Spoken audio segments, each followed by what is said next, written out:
Y la entrevista se sube todos los días a 360podcast.sb, el primer hub de podcast en El Salvador. O puedes volver a escucharla por Spotify, Apple Podcast, Amazon Music, YouTube Music o TuneIn. Dale clic a la campanita para que recibas la notificación. Este día en el Corre de la Mañana le damos la bienvenida a... Bueno, siempre es importante tocar base con el doctor Ricardo Castellón, historiador. El doctor en historia. En historia, está aquí con nosotros Ricardo. Bienvenido. Amigo de este programa. Muchísimas Con gracias. quien conocemos de historia de una Cuando manera no está en entretenida. Alemania, aprovechamos de tenerlo aquí. No, recientemente en México, en México. Ah, bueno, en México. Ajá. Muchas gracias, muchísimas gracias. Yo les agradezco y les agradezco además a nombre de la Academia Salvadoreña de la Historia, que siempre se complace mucho de poder llegar a su audiencia, a la audiencia de ustedes, que no es poca, a través de este programa, ¿verdad? Ricardo, vamos a hablar de dos temas. El primero, si bien es cierto, creo que la Alcaldía Municipal de San Salvador hizo alguna bulla, pero me parece que pasó sin mucha pena ni gloria la celebración de los 500 años de fundación de nuestra ciudad capital. Acaban de ser, son 500 años, 500 medio años. siglo. 500 años. Miren, en realidad el tema de la fundación de la que se conoció como Villa de San Salvador de 1525 es un tema que todavía requiere bastante estudio, pero que sí está confirmado que ocurrió rondando esa fecha, 1525. En realidad, el único referente que se tiene de la fundación de ese primer asentamiento, y que no es poco además, porque lo que pasa es que aquí estamos hablando de los verdaderos cimientos de la salvadoreñidad. Aquí estamos naciendo como lo que va a ser El Salvador. Entonces, lo que se tiene es la referencia de la existencia de un asentamiento. La referencia está hecha en mayo de 1525 en estos territorios. Se supone, cada vez más se cree que se trató del mismo asentamiento, donde luego se fundaría en 1528 la que se conoce actualmente como Ciudad Vieja. Esta vendría siendo la segunda fundación de San Salvador, que también fue una villa, la Villa de San Salvador, de 1528. O sea, a ver, entonces, en 1525 lo que se sabe es que hubo una primera ciudad de San Salvador. Sí. Que se llamó Villa de San Salvador. Villa de San Salvador, Villa allá de por San Suchitoto. Salvador. Allá por Suchitoto. Que ahí, de hecho, es un lugar de paseo, pues, de turismo arqueológico, ¿no? Fíjense que en realidad el sitio de Ciudad Vieja no se encuentra abierto al público, pero efectivamente se trata de un lugar que se encuentra a unos 10 kilómetros de Suchitoto y que ha recibido algún tratamiento investigativo por parte de historiadores y arqueólogos. Yo creo que, sobre todo cuando hablamos de estas fundaciones, hay que hacer mención del enorme mérito de los investigadores que ustedes lo saben muy bien, las recurrentes limitantes para la historiografía, para la arqueología, para todas estas ciencias humanísticas, pesan como un lastre en Centroamérica, ¿verdad? Entonces, sí, Diana, estamos hablando de esa villa. Se refiere como una villa de San Salvador. Se sabe que una expedición de españoles. Bueno, y ojo, esto es una expedición posterior a la de 1524 de Pedro de Alvarado. En realidad, cuando Pedro de Alvarado ingresa al territorio allá por junio de 1524, al territorio ya referido como territorio Cuscatlán, no llega hasta Oriente, se queda en esta región. Cuando llega Pedro de Alvarado, no hay registro de fundación de ninguna ciudad, ni de ninguna villa. Pedro de Alvarado regresa, argumenta que la tierra es el territorio es demasiado hostil, los pipiles han presentado una resistencia importante, dice que se trata de un territorio muy poblado y además tiene que acudir de regreso a la ciudad porque además llegan las lluvias. Estos fenómenos son igualmente interesantes porque no suelen ser percibidos, no suelen ser considerados como factores de peso, pero tienen una gran relevancia a la hora de hacer estos análisis históricos, ¿verdad? Posteriormente, en 1525, hay una nueva expedición que tiene por propósito terminar de asegurar el territorio cuscatleco, de conquistar el territorio cuscatleco. Insisto en Cuscatleco porque no pasa más allá del EMPA, el territorio cuscatleco, pero además tenía un propósito interesante, importante además para la época. Era valioso, era crucial marcar territorio, ¿verdad? La empresa conquistadora fue una empresa privada. En realidad se trató de expediciones conformadas con el propósito de llegar al territorio, explotar el territorio y obtener del territorio los beneficios, todos los beneficios posibles para, en primer lugar, poder solventar la inversión que había representado llegar hasta ahí. Esto es bien curioso y es otro de los fenómenos que no suelen ser analizados como tal, porque lo que ocurre es que se tiene la conquista como una inversión. Sí, pero además como una epopeya divina, ¿verdad? Y por mandato real, pero en realidad era una empresa, y lo fue, o al menos fue argumentada como tal, pero en realidad fue una empresa pagada por quienes deseaban participar en ella y que aspiraban a verse compensados con los alcances de la explotación, ¿verdad? Esa fue la que en realidad fundó. Vaya, entonces esa expedición de 1525 es la que fundaría la que se conoció como Villa de San Salvador, ¿verdad? En el actual territorio salvadoreño, muy posiblemente donde se fundaría la siguiente ciudad la siguiente Villa de San Salvador en Ciudad Vieja, ¿verdad? Camino a Suchitoto. Entonces, haciendo un repaso, 1524 no se funda nada, 1525 se tienen noticias de la fundación de una villa, 1528 se funda la Villa de San Salvador en el actual asentamiento, en la actual Ciudad Vieja, cercano a Suchitoto, y ojo, 1545, la fundación de San Salvador en su actual radicación, ¿verdad? Se trata, es una suma de 3 fundaciones. La tercera fue la vencida. La tercera fue para quedarnos en el Valle de San Cuatitán. 1545. Y fue hasta 1545 que por mandato real, ya en 1546 se nombra Ciudad de San Salvador, ¿verdad? Se nombra Ciudad de San Salvador. Entonces, ojo, estamos hablando de un periodo histórico clave, que se trata de alcance de la conquista, de afianzamiento del territorio y de determinación de extensiones del dominio administrativo de la corona. La fundación de ciudad era clave para eso, porque era el límite de hasta donde llegabas y te tocaba, ¿verdad? Antes de decir, vaya, vamos a instalarnos y vamos a construir aquí una iglesia, una oficina administrativa. O sea, esa es la decisión que se toma, porque antes, ¿qué eran? ¿Campamentos o qué eran?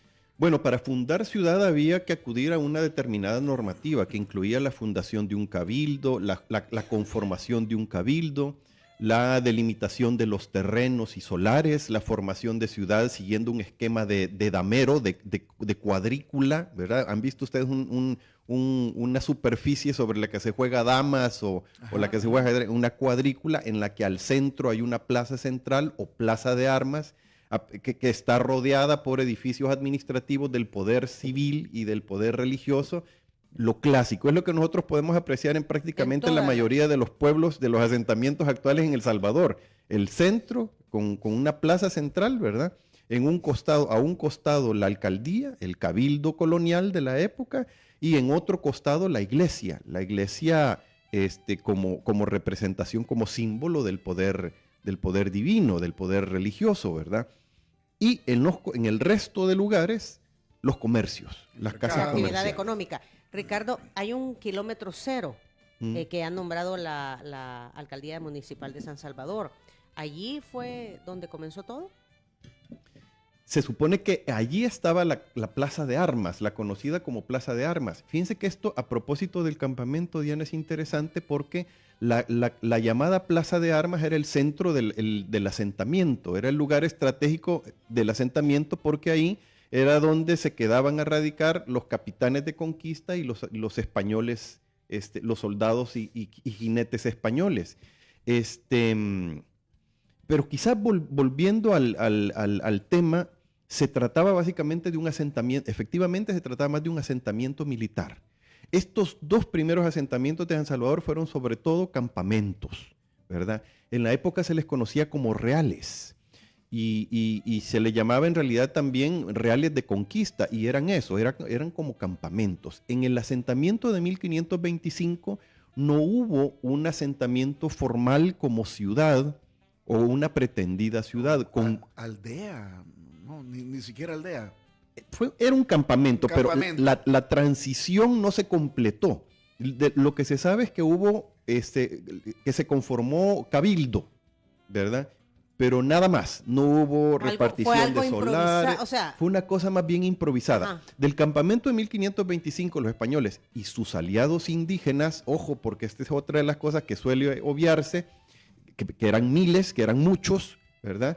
Debieron abandonar el campamento aproximadamente 8 o 9 meses después, probablemente, porque hubo un levantamiento cachiquel y la retaguardia española en Guatemala no era lo suficientemente fuerte como para enfrentar el levantamiento y tuvieron que que asistir a Pedro de Alvarado y sus tropas en la época. Fíjense que para entonces la situación en esta parte de Centroamérica era tan irregular, tan inestable, que la misma ciudad de Guatemala para entonces ya había mudado 2 veces y todavía no se había mudado a su asentamiento más estable, que es el de Ciudad Vieja de Antigua Guatemala, de Almolonga, que todavía tampoco era, por cierto, la actual Antigua Guatemala, ¿verdad? Una situación de inestabilidad, y hay, por cierto, mucha información imprecisa en la que se encuentran insertos todos estos hechos. Sí, ¿verdad? lo que tú dices es que a pesar de que llegaban y establecían campamento, por así decirlo, para que ahí no era así de fácil de que aquí vengo y aquí me quedo. No eran territorios que Ajá. estuvieran necesariamente ya sometidos. Exacto. De hecho, este es otro de los fenómenos interesantes de la conquista en América y particularmente de Centroamérica, porque como lo más importante era demarcar territorio, y por eso comenzaba con esa insistencia y decir hasta aquí controlamos y aquí mandamos nosotros, la fundación de ciudades o la fundación de asentamientos que pudieran ser ese germen administrativo de la época colonial se gestó durante la época de dominación, pero fue sobre todo, tuvo fundamentalmente el propósito de dejar claro que ese era el territorio de conquista del capitán conquistador y de su grupo expedicionario. En que la fundación de San Salvador en varias ocasiones fue importante para Pedro de Alvarado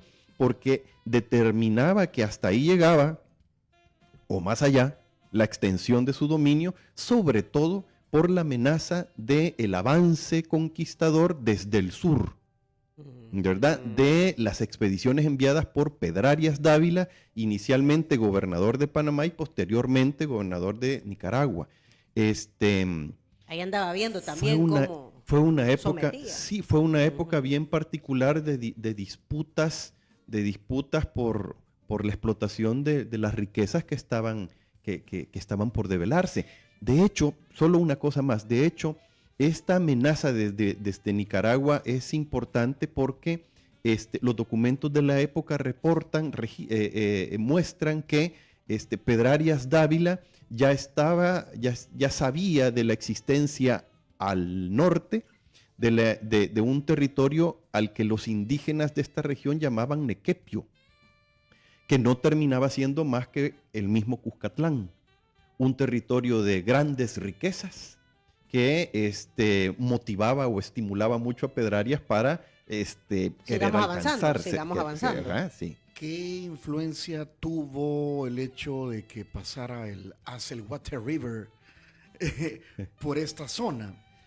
Porque yo he escuchado que decían, es que pasaba el agua era importante, ¿verdad? El río Acelhuate, y era en los arenales del Acelhuate, o sea, ¿era porque pasaba el agua por aquí o por qué? O sea, ¿por qué aquí?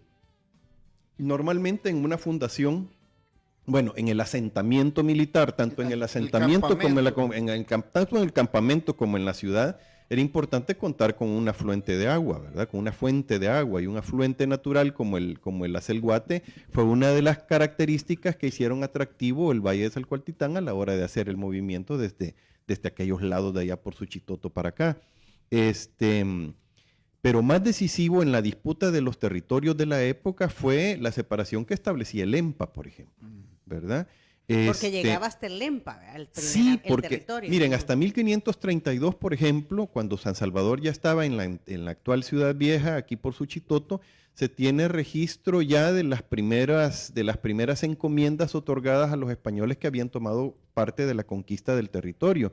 Y todavía no hay registro, o solo hay apenas algunas poblaciones de más allá de Lempa que correspondían al territorio lenca, ¿verdad? Que no estaban bajo el dominio Y después de Lempa son lencas. Después del Lempa, en general lenca, aunque también allá hay cacahuiras. Y al norte, pues, Pocomames. Pocomames, sí. Ajá. Vaya, el Lempa era una especie de frontera natural, pero era una frontera natural peligrosa incluso para los españoles. Pasada la instalación de los españoles en la actual Ciudad Vieja, hubo una expedición de Pedrarias Dávila que llegó incluso al actual territorio de San Miguel y que obligó a Pedro de Alvarado a movilizar tropas a esa región para fundar la actual San Miguel, conocida en la época como San Miguel de la Frontera, ¿verdad? Gracias a eso es que, por ejemplo, el territorio oriental salvadoreño es parte del actual El Salvador, de lo contrario seríamos parte de Nicaragua. Sí, Pedro de ¿verdad? Alvarado dijo, aquí me vienen a querer quitar parte sí. ¿verdad? Así que fue Pedrarias hasta Panamá. Ah, no, llegó a Nicaragua. Llegó a Nicaragua, llegó a Nicaragua. Pedraria fue un personaje bien particular, como varios de los personajes de la época, ¿verdad? Ahora, les comentaba que este tema de la fundación y la refundación de la Villa de San Salvador es un tema interesante porque también comprende algunos otros subtemas igualmente interesantes y, si quieren, curiosos, de la conquista y del establecimiento de los conquistadores en el territorio, porque normalmente se suelen obviar. Por ejemplo, la enorme participación de los indígenas aliados.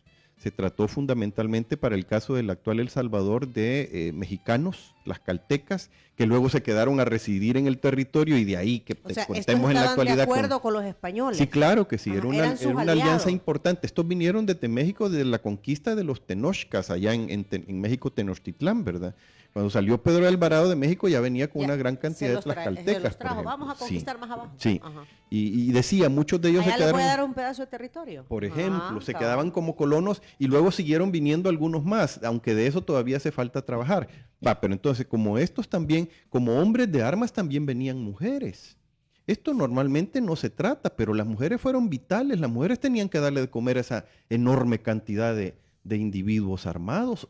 Y como ella venían también muchos cargadores, porque traían muchas vituallas. Hay algunas descripciones. ¿Qué es una vitualla? Objetos necesarios para la vida en el campamento, ¿verdad? Okay. Los instrumentos. Entre alimentos y armas. De todo. De todo. El menaje.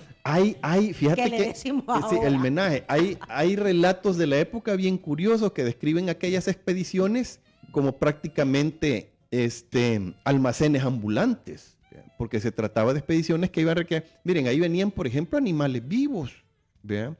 Venían jalando gallinas, chompipes, más de algún cerdo, porque era la carne fresca, de otra forma no se podía conservar, había que traer todo para sobrevivir. Sí. Entonces, y es posible, aunque todavía no se ha confirmado para el caso salvadoreño, que así como venían mujeres, por ejemplo, podrían venir hasta niños, es decir, era verdaderamente poblaciones en movimiento, ¿verdad? Grandes poblaciones en movimiento. Así como venían mujeres, venían las bendiciones, ¿verdad, compañero? Venía la bendición. Mira, aquí está Néstor López, qué buena charla. Vladimir Lobato. Vladimir vive en Calgary, Canadá, es un salvadoreño. Sí. Me encanta escuchar a Ricardo Castellón. ¿Es el Juan Manuel Zunzunegui salvadoreño? Chica. Disculpe la comparación, se aprende mucho, dice. Vaya, gracias. Lo bueno es que están disfrutando. Sí. Entonces decías, para 1525. 1525, 1528. 28 ya aquí en San Salvador. Y toda esta majada se está sentando por ahí, por 1528. Toda esta gente se está queriendo asentar desde 1525, pero se tuvieron que ir de regreso, ¿verdad? En 1528 hay una nueva expedición que finalmente se instala en la actual Ciudad Vieja, allá por Suchitoto, y donde finalmente, además de conformar el cabildo, se traza la ciudad, se asignan solares para aproximadamente 73 españoles, y se asienta el resto de el resto de individuos, aliados indígenas, mujeres, cargadores, en los alrededores y dentro de la ciudad. Esto es interesante porque lo que ocurre con el San Salvador, sobre todo con el San Salvador de 1528, es que aquí se está escenificando Ya hemos dicho que en el 1525 se está forjando la salvadoreñidad. Aquí verdaderamente está agarrando vigor la idea y está conformándose esta nueva sociedad. La ciudad de la época era una sociedad verdaderamente mezclada. Era el reflejo de una sociedad mezclada con la participación de fíjense, no eran ni 100 españoles, luego pudieron haber un poquito más, pero probablemente no pasaron de 100, que multiplicados por 5 o por 4, que era el núcleo familiar de la época, podrían haber sido unos 400 entre españoles ya y mestizos, más una cantidad que pudo rondar hasta los 3,000 indígenas. Era una cosa, ¿verdad?, impresionante. Entonces, esta es la ciudad de 1528. Esta es la villa de San Salvador de 1528, que luego, una vez más, se trasladará al actual asentamiento de San Salvador. Y aquí decías 1546. 1545, ¿verdad? Oficialmente. En realidad se trató de un movimiento, de un desplazamiento paulatino, ¿verdad? Poco a poco. Se cree que aquí en la actual Ciudad Vieja se quedó viviendo todavía la gente un poquito más. Es obvio, ¿verdad? No vas a abandonar tus cosas de un rato para otro. Sí, además, porque son casi 20 años de diferencia. Pues sí, además hay gente que de allí se llevó hasta las tejas de las casas, ¿verdad? Porque pues costaban, eran el tipo de bienes que tenían un valor particular, ¿verdad? Las tejas de las casas, las vigas de las casas, ¿verdad? Y todas las cosas que pudieran representar algún valor para las personas en la época, ¿verdad? Jalaron ahí con las carretas con los bueyes. El primer alcalde fue Diego de Holguín. El primer alcalde fue Diego de Holguín, sí. Y como él, algunos de los otros españoles que habían llegado en la expedición. Interesante a propósito de este tema del mestizaje es que en ese San Salvador es que se registra el primer matrimonio, por ejemplo. El primer matrimonio entre un español y una mestiza, que es hija de un español y una indígena mixteca, mexicana. El nombre del español es Francisco Castellón, por cierto. Tío tuyo. Yo estoy intentando rastrear ahí para dónde más pudo tirar el asunto. Miren, pudieron venir más Castellones después, eran cosas normales en la época, pero hay por ejemplo, un hijo de Francisco Castellón y de esta muchacha que se llamó Lucas Castellón, que lo he encontrado todavía en documentos posteriores. Porque Castellón viene de un castillo grande. Es un gran Castellón. Sí, y de una ciudad. Sí, yo soy dueño de una ciudad ahí en España, como diría la gente. Castellón. ¿Y Ramos? ¿Qué será? Ay, esa era una gran mezcla ya, compañero. Eso es producto de después de no sé cuántas generaciones de mestizaje. Vamos a buscarle algún condado, algún ducado, ¿verdad? ¿Y los cabezas de dónde vendrán? Cabeza de vaca. Había un... Yo creo que son extremeños, fíjate, los cabezas. Bueno, en Costa Rica hay Punta Cabezas. Ajá. Ok. Sí. A ver, es de tu propiedad también. Con tu pedacito tenés ahí, compañero. Tenés derecho. Bueno, y entonces, en realidad, San Salvador, la actual San Salvador, 1546. Y sí, tuvo una fecha de fundación, o sea, un acto protocolario de fundación, o se fue dando. Fíjate que eso no está documentado. Lo que sí está documentado y existe es el acta, la real provisión, donde se decreta, donde Felipe II, a nombre de Carlos V, decretan que la villa de San Salvador pasa a ser ciudad, ¿verdad? Uh-huh. Está ahí. El acto fundacional de estos asentamientos era igualmente interesante. Había que hacer cabildo y dar forma a la ciudad, pero un acto simbólico, por ejemplo, era agarrar una espada y darle varios cortes a un árbol. tomar una parte del pasto y cortarlo, ¿verdad? Y hacer una ceremonia religiosa. En el caso de San Salvador, además, se sabe que en la ceremonia de conformación de la ciudad, de la villa, se hizo una misa, y se advocó la ciudad a la Santísima Trinidad. Entonces, igualmente interesante porque el patrono actual de la ciudad es otro, ¿verdad? Pero para la época en la Ciudad Vieja fue la advocación de la Santísima Trinidad. No se sabe exactamente dónde pudo haber estado ubicado luego el templo de la ciudad. El templo de Ciudad Vieja es todavía es más incógnita que otra cosa, pero pudo haber tenido lugar ahí mismo donde pudo haberse efectuado la primera boda religiosa de la época, ¿verdad? Bueno, pero entonces digamos que entre 480 y 500 años tiene ya este asentamiento. El asentamiento actual, pero la fundación de la primera villa de San Salvador tuvo lugar efectivamente en 1525.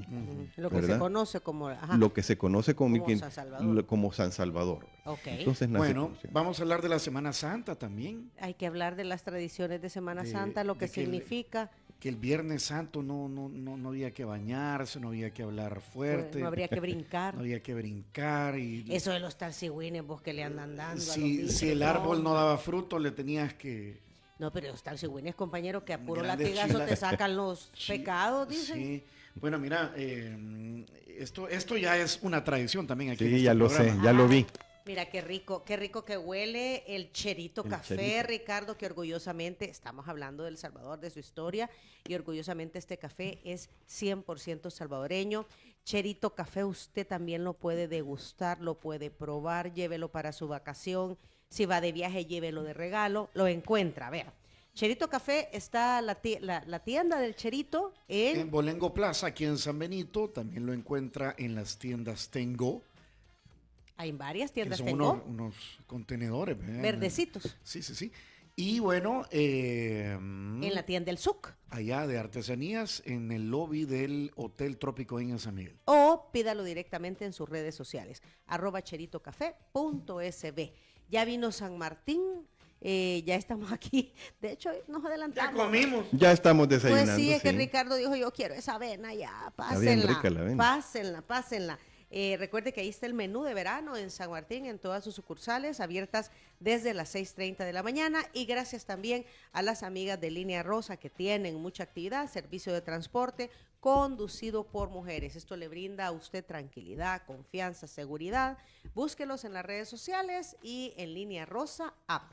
Son las 8:39. Continuamos conversando con quién, compañero. Con Ricardo Castellón, doctor en historia.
8 de la mañana, 47 minutos. Aquí estamos conversando con el doctor en historia, Ricardo Castellón. Hemos hablado sobre los 500 años de fundación de la ciudad de San Salvador. Nos ha explicado las diferentes etapas y como academia van a tener una exposición precisamente en conmemoración de estos 500 años. Vamos, Ricardo. sí, gracias, Diana. Se va a montar una exposición en el Museo Marte, que tiene por propósito precisamente hablar de las fundaciones de San Salvador de 1525 y de 1528. Esta exposición se va a inaugurar muy posiblemente a finales de marzo, les quedo por confirmar. De mayo. De mayo, les quedo por confirmar, posiblemente el 28 de mayo. Ok, y estará abierta, obviamente. Están invitados, por supuesto, está abierta al público. Va, Sí. mira, ¿y ahí qué es lo que te traen, Ricardo? Me traen una torreja. Ajá, ¿y qué ondas con las torrejas? Y a probarla voy, sí. a probarla Hay platillos que son típicos de la Semana Santa. Sí. ¿verdad? Y uno de ellos es La torreja. la Y uno torreja. de ellos es la torreja. Gracias por ayudarme con ese contexto. Gracias por ayudarme con ese contexto. Pues de la torreja lo primero que hay que decir es que viene de un principio, de una técnica culinaria bien particular que es la de hacer torrijas, de hacer pequeñas torres. De ahí torreja, de ahí torrija en cualquier caso. Okay. Un plato bien particular que utiliza la técnica de hacer torrijas es un platillo más o menos medieval que se llama capirotada.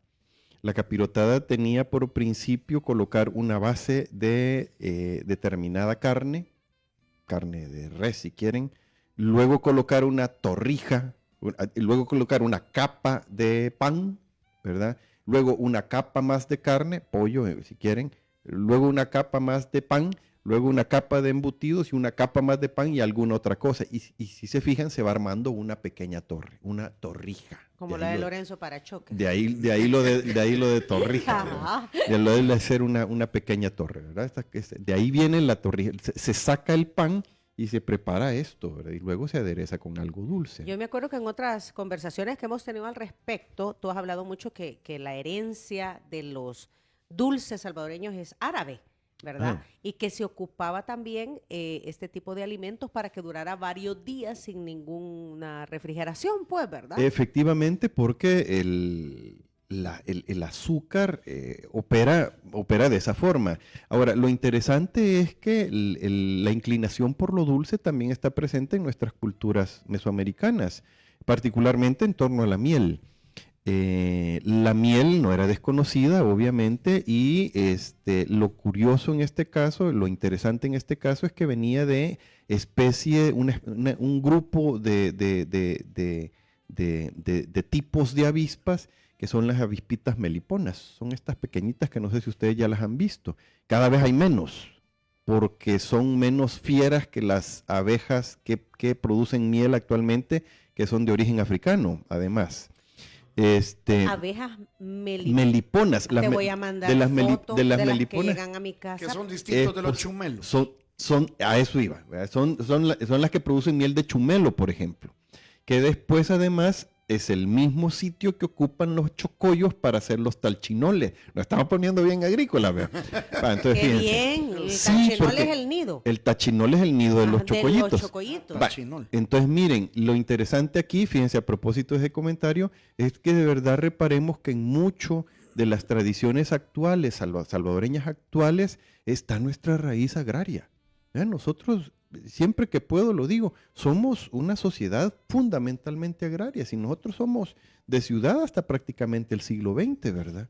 Pero si uno repasa históricamente El Salvador, Sí. nosotros fundamentalmente Luis Nahual decía que somos hombres de maíz. hombres de maíz, ¿verdad? Sí, efectivamente. Hablando de efectivamente. tradiciones de la Semana Santa, dice aquí Néstor López, el sábado de Gloria había que pegarle un chancletazo a los niños para que crecieran de donde nace eso, Ricardo. Pero es que yo me acuerdo. sí, Como esas hay varias. Lo que pasa es que, pues sí, como el viernes es el Viernes Santo, Sí, ahí muere, a las 3 de la tarde muere Cristo.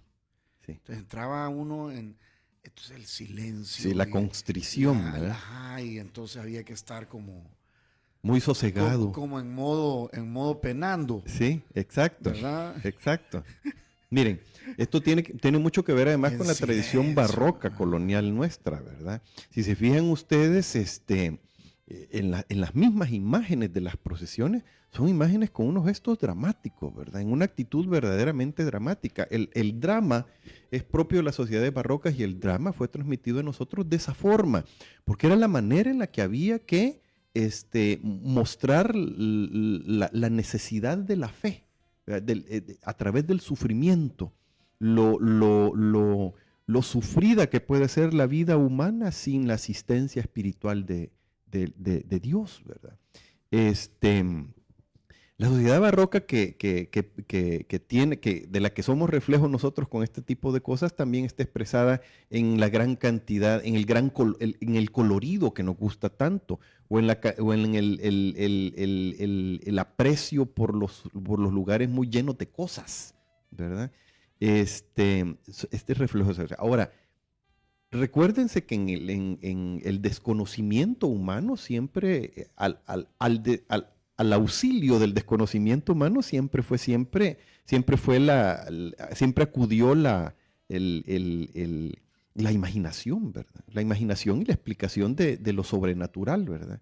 Y ahí se fundamentan muchas cosas. Yo, a propósito de las creencias con relación al Viernes Santo, no puedo dejar de olvidar una imagen que me encontré una vez en el periódico del obispo de San Salvador en 1973, me parece que era, el obispo de San Salvador diciendo que no era pecado andar en carro el Viernes Santo, ¿verdad? Que todos podían estar tranquilos y se podían movilizar en carro. ¿Que no podían qué?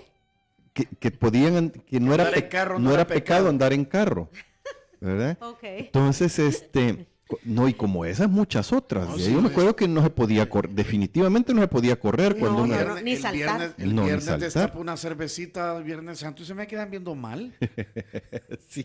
Sí, y es que originalmente... La gente que se había metido en la religión, ¿verdad? Sí, lo que pasa es que originalmente la Semana Santa era eso, ¿verdad? Una época para estar preservado del mundo y para dedicarse a la pasión que estaba viviendo mucho tiempo atrás el Sufrimiento, el ¿no? Hijo del Señor, compartir ¿verdad? Sí, respetar claro. el sufrimiento. Sí. Ujú. Entonces, entonces, eso tiene que ver. El peso de estas tradiciones estuvo incluso institucionalizado en la época colonial. Fíjense que, por ejemplo, el abastecimiento de carne de las ciudades, a propósito de las ciudades que acabamos de hablar, estaba determinado por el inicio y el fin de lo que se llama como la época carnal, es decir, los días que no correspondían a la Semana Santa.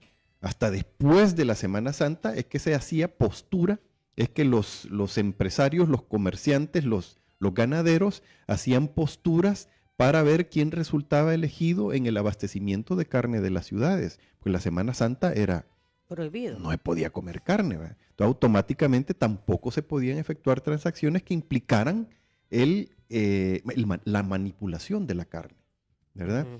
Otro tema que nosotros, que en nuestra tradición cultural, lamentablemente está poco evidenciado, es la celebración de los carnavales.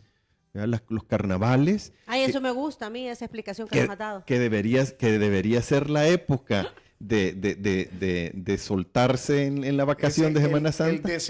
El desenfreno total. Previo a El la Semana carnaval Santa. de Brasil es eso. Como ¿no? el carnaval de Brasil. Primero déjense ir con todo. Claro, el carnaval de Venecia, el carnaval de Colonia, también tuvo su expresión en los territorios coloniales, pero digo poco particularmente en lo que va a ser El Salvador. Aquí nada más nos quedan algunos vestigios y yo me sorprendí la otra vez que estábamos en Sonsonate, en Izalco particularmente, como el reventarse huevos chimbos, ¿verdad? Pues ya pasó, es la época son los días que rondan el miércoles santo, ¿verdad? Previos al miércoles de ceniza, perdón, que corresponde al carnaval, reventarse huevos chimbos. Que son los huevos con confeti. Que son los huevos con confeti. Las poquísimas cosas que nos quedan de los carnavales que se podían celebrar en la época, ¿verdad? Ajá, Ujú. ok. Dice Vladimir Lobato, en mi ciudad natal, si no mal recuerdo, Vladimir es de Zacatecoluca. Agarraban a pedradas a los que andaban en carro hace unos 20 años. Sí, el carro endemoniado. Ok.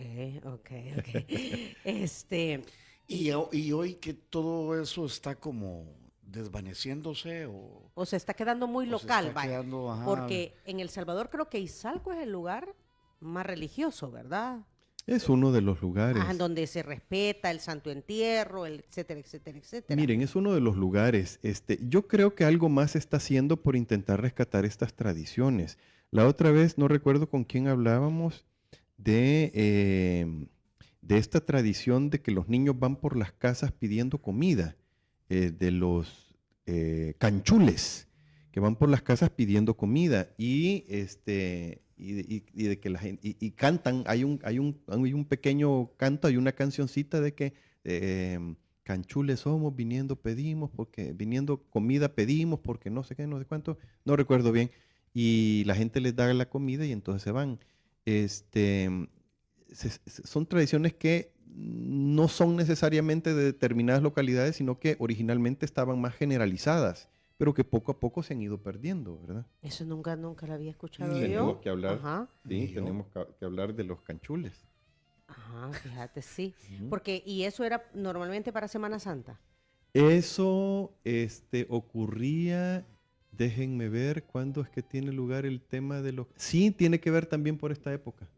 Sí, también Por la está Semana relacionado Santa. con esta época. La otra es la de los talchigüines que recién comentabas, ¿verdad? Sí, sí. ¿Verdad ¿Qué onda que- con esos que le pegan a uno? Bueno, Para porque- liberarte de los pecados. para liberarte de los pecados, ¿verdad? Sí. Porque nosotros tenemos que estar agradecidos de los castigos que nos daban de chiquitos para corregirnos, aunque poco pudieron haber surtido efecto ya de grandes. No, cómo no, Ricardo, no, cómo no.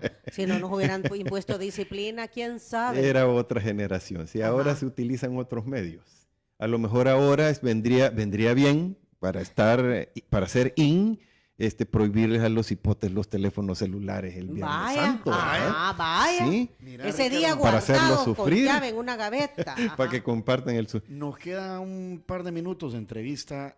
Nos estabas comentando que estás hoy por hoy en una investigación sobre la influencia de los chinos. Sí. Ajá. Bueno,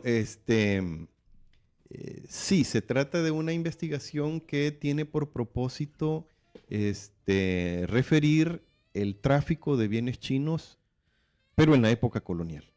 Es un trabajo que tiene que ver con los últimos meses que tuve la oportunidad de estar en archivos mexicanos y que es verdaderamente revelador. Es Y bien esa es una interesante. ruta de la seda interoceánica. Es perfectamente el equivalente de una ruta de seda americana. Americana. De hecho, es un tema que de alguna manera ha estado siendo explorado, pero en otros ámbitos de América.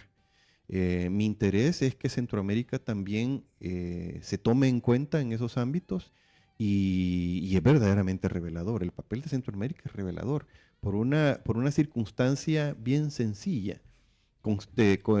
Recurrentemente la corona española prohibió el tráfico de bienes chinos del norte al sur de América porque amenazaba el traslado de plata peruana desde el sur hasta China, hasta las Filipinas, pero por otro porque además amenazaba, era una competencia muy amenazante para los productos europeos. En medio de las restricciones, lo que no estuvo restringido en la generalidad del periodo fue el paso de esos bienes por Centroamérica. De manera que los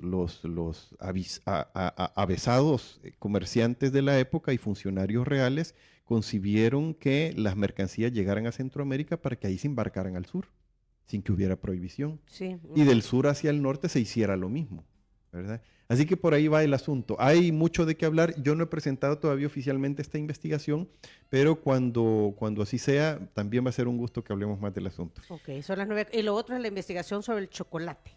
Ah, bueno, sí, Bueno, un el trabajo cacao, perdón. sobre el cacao, y sí, particularmente del chocolate, Diana, porque lo que pasa es que hay una parte de la historia del chocolate que está en la penumbra, porque se sabe se sabe de la importancia que tuvo el cacao sonsonateco entre el siglo XVI y principios del XVII, pero luego no se sabe más.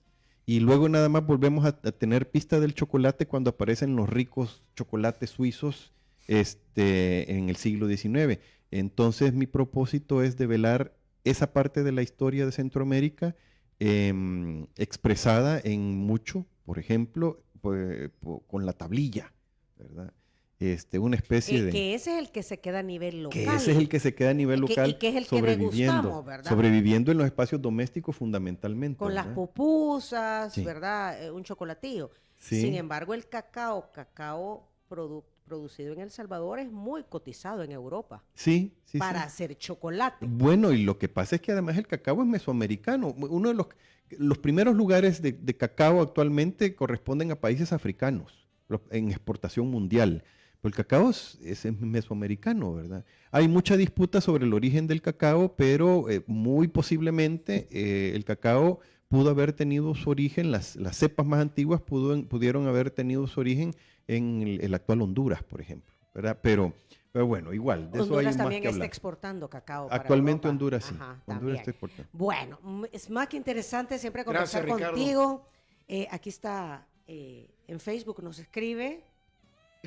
Arquimil BC. Ajá. Ajá. Bueno. Excelente, dice. Ya lo Gracias. compartimos a mis alumnos de arquitectura. Mira. Muy interesante. Qué bueno. Ey, el Arquimil, El llévalo Arquimil, a Ricardo ahí a que comparta con tus... El otro día estuviste en la Mónica Herrera. El otro día estuve, sí, Ajá. estuve por ahí y es interesante siempre compartir estas cosas. Miren, yo siempre he dicho que de nada sirve lo que hacemos y no lo compartimos, sobre todo Exacto. cuando se trata de conocimiento, que es algo que tanto necesitamos en la actualidad. Ujú. Bueno, saludos a todos en la Academia Salvadoreña de la Historia. Gracias, Ricardo. Gracias por tu tiempo y pendientes usted. entonces de la exposición, Sí. ¿verdad? Que va a haber en el martes sobre San Salvador. De acuerdo. Muchas Muy bien. gracias. Si quieren volver a escuchar esa entrevista, atención a lo siguiente.